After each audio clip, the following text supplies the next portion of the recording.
the last video, we learned how to look at the formula for a rational function and calculate where its vertical asymptotes were going to be just by looking at the denominator. In this section, I want to show you how to look at the formula for a rational function and figure out where its horizontal asymptote is going to be. So remember, the horizontal asymptote doesn't really tell you much about the middle of a rational function, just about the far left and right hand ends and where it's going to flatten out towards its end behavior. Remember with polynomials, when we were finding end behavior, we were really concerned about the degree of the polynomial.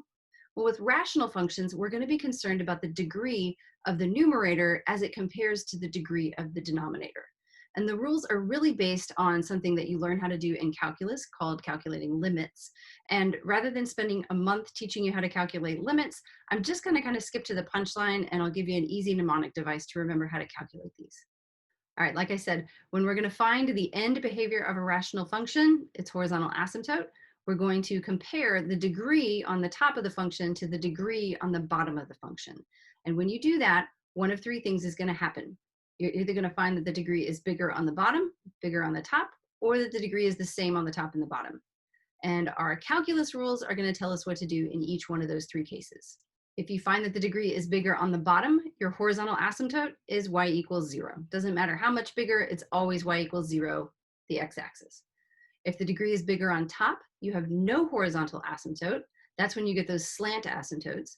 And then if both degrees are the same, you're going to divide the leading coefficient on the top by the leading coefficient on the bottom. So let me give you a quick mnemonic device to help you remember these three rules. It's a little silly. 3 words: Bobo, Botno, and Bazdik. Bobo reminds us of this first rule, and it stands for bigger on bottom, B for bigger, O for on, B for bottom, and the second O in Bobo is for the 0, y equals 0. Second word, Botno, and that stands for B for bigger, O for on, T for top, and no for no horizontal asymptote. Last one, Bazdik, which stands for both are the same. So BAS, and the DC stands for divide coefficients. It's a little silly, but it gets the job done. All right, so let's use these 3 rules to calculate the horizontal asymptotes for these 3 functions. Again, we're comparing the degree on top to the degree on bottom. So the highest exponent on top to the highest exponent on bottom.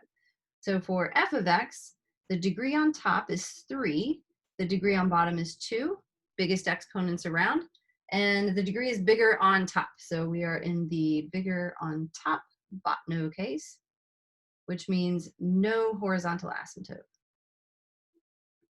All right, and if you take that formula over to Desmos, you're going to see it's got one of those slant asymptotes rather than the horizontal kind. All right, part B, g of x, the highest exponent on top is a 2.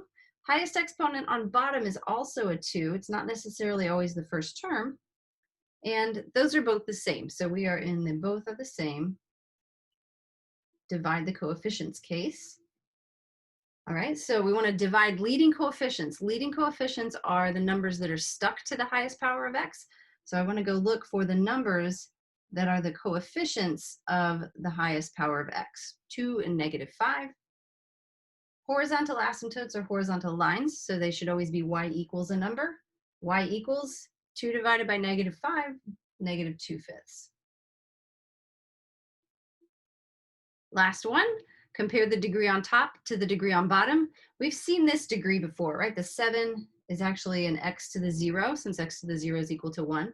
So this is a degree 0 on top and a degree 2 on bottom. So this one's bigger on bottom. And the second O in Bobo the Clown means y equals 0. All right, and it doesn't matter that it's bigger by 2 degrees or 52 degrees. If it's bigger on bottom, the answer is always y equals 0 for the horizontal asymptote.